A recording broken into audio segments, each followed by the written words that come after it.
We're here to break down the events that ignited the war in Gaza. It's a conflict that began with a shocking attack, and one that very quickly drew in global powers, completely reshaping the political landscape of the Middle East. For millions of people in the region, this day would have started just like any other.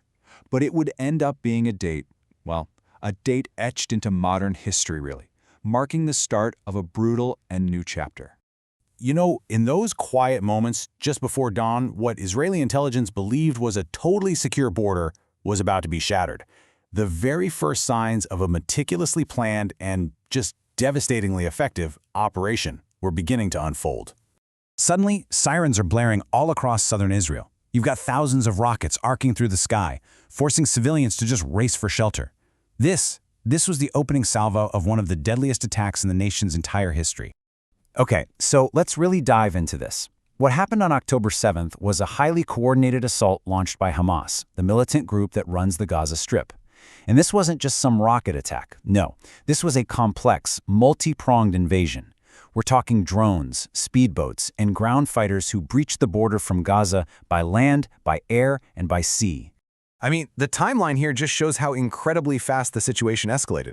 Right after those rockets, militants poured into Israel, attacking both civilian communities and military bases. The sheer scale and, frankly, the coordination of the assault absolutely stunned Israeli intelligence. It was a catastrophic failure of a system that everyone thought was impenetrable.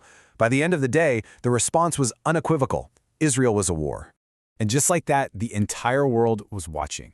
This single day became a terrifying turning point, catapulting a long-simmering conflict into a completely new, unpredictable, and far more dangerous phase.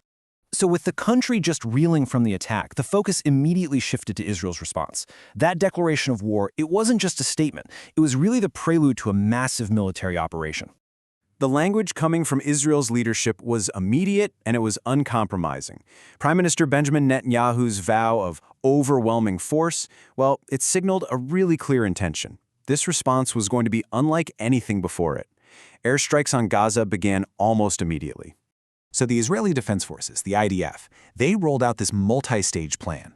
It kicked off with a huge air campaign targeting what they identified as Hamas command centers, tunnels, and weapons depots. Then came this large-scale mobilization, all of it in preparation for a potential ground invasion.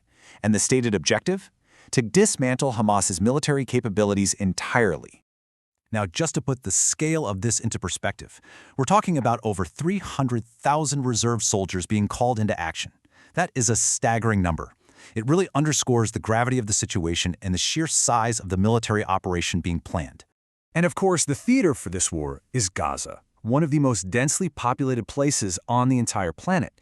And this fact is absolutely crucial, because as the fighting got more and more intense, the humanitarian crisis for the 2 million plus Palestinian civilians living there just grew exponentially. It became a central and very contentious issue for the whole world. So as the conflict escalated, the world turned its eyes to see how Israel's closest ally, the United States, was going to respond. And Washington moved pretty swiftly to make its position clear and to start shaping events on the ground. The initial response from Washington was one of just staunch support. President Joe Biden publicly and repeatedly affirmed America's rock-solid commitment to Israel's security.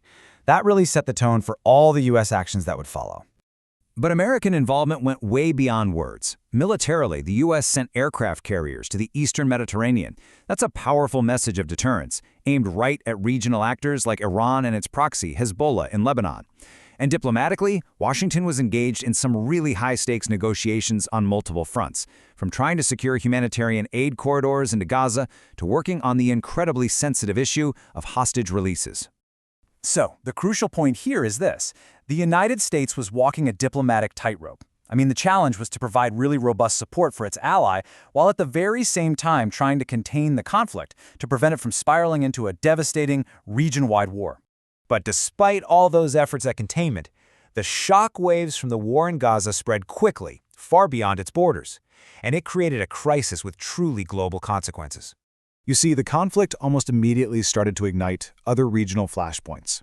Along Israel's northern border, Hezbollah began exchanging fire with Israeli troops. Over in Iraq and Syria, you had Iranian-backed militias launching attacks on U.S. bases. And in cities all across the world, massive protests erupted, reflecting the deeply polarizing nature of this conflict. The war in Gaza pretty quickly morphed from a regional crisis into a global political flashpoint. It intensified debates in governments and on streets everywhere, raising these incredibly difficult questions about military strategy, international law, civilian casualties, and the very future of the region. So, where does all of this leave us? Well, to understand the path forward, we really have to look at the bigger picture, at the core issues that are at the heart of this long and painful conflict. You have to remember this war doesn't exist in a vacuum. It's just the latest, most violent chapter in one of the world's most intractable conflicts. From Israel's perspective, this fight is existential. The shock of October 7th created this profound sense of vulnerability, framing the war as a fundamental matter of national security, of survival. But for the millions of Palestinians in Gaza, the response has brought a humanitarian catastrophe. We're talking widespread destruction, mass displacement, and a desperate struggle for the basic necessities of life, all of it under the shadow of constant bombardment. The events that started on that October morning have reshaped politics in the Middle East. They've tested international alliances and forced the world to confront these incredibly difficult questions about war, peace, and security. It really leaves all of us with the ultimate question: what does the future hold? The outcome, it remains deeply uncertain. But what is crystal clear is that the events that began on October 7th have become a defining moment of our time. The story of this war and its profound consequences for the region and for the world, well, it's far from over. It is still being written.